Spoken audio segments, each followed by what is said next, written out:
Good morning बच्चों। नंदिनी हिंदी पाठ्य पुस्तक कक्षा 6 और हम पढ़ रहे थे बेटा हो तो श्रवण जैसा। इसमें मैंने आपको बताया था कि श्रवण अपने माता पिता की आज्ञा का पालन करता है और वह किस प्रकार से अपने माता पिता को एक तीर्थ यात्रा पे कराने के लिए ले जाता है कि वह एक डंडे में टोकरी और रस्सी से उनको बांध करके अपने माता पिता को बिठा करके यात्रा पर ले जाता है। और उसके माता पिता को एक संध्या के समय प्यास लगती है जब वह जंगल में पहुँच चुका होता है। जंगल में पहुंचने पर उसके माता पिता को प्यास लगती है और वह पानी भरने के लिए एक नदी पर जाता है और वहाँ पानी भरता है। तो पानी के आहट से जो वहाँ पर महाराज दशरथ जो थे शिकार करने के लिए आए और पानी के आहट से उनको लगता है कि कोई जानवर आया है, खूंखार जानवर, और वह उस पर अपना तीर चला देते हैं और इस प्रकार से वहाँ पर श्रवण की मृत्यु हो जाती है।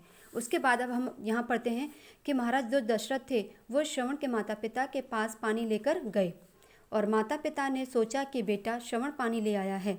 वे बोले, बेटा तुझे इतनी देर क्यों लगी? यानी श्रवण की तो मृत्यु हो जाती है, लेकिन श्रवण मरने से पहले कहता है कि मेरे माता पिता उस पेड़ के नीचे बैठे हुए हैं और उन्हें बहुत प्यास लगी, आप उनको पानी पिलाइए। जो दशरथ जो थे वो उनके माता पिता के लिए पानी लेकर जाते हैं और पानी उनको पिलाते हैं। लेकिन उनके माता पिता कहते हैं कि बेटा तुम्हें इतनी देर क्यों लगी? क्योंकि उसके माता पिता अंधे थे, उनको देख नहीं सकते थे। तो महाराज दशरथ कुछ नहीं बोले, क्योंकि उनका अगर बेटा होते तो वो बोलते, वो तो महाराज थे। तो श्रवण के पिता ने पूछा, बेटा तू बोलता क्यों नहीं है? जब तक तू बोलेगा नहीं तब तक हम पानी नहीं पिएंगे। तो महाराज जी के सामने जो श्रवण के माता पिता हैं, जो अंधे माता पिता हैं, वो अपनी शर्त रख देते हैं कि जब तक तू बोलेगा नहीं बेटा तब तक हम पानी नहीं पिएंगे।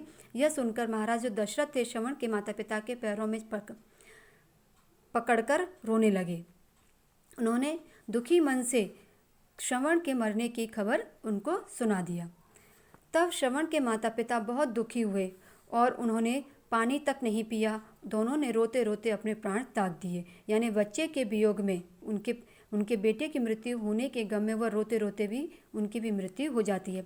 लेकिन मरते समय उन्होंने महाराजा दशरथ को यह श्राप दिया था कि तुम भी हमारी ही तरह पुत्र के वियोग में अपने प्राण त्यागोगे, कि तुम भी हमारी तरह ही अपने बेटे के गम में प्राण त्याग दोगे।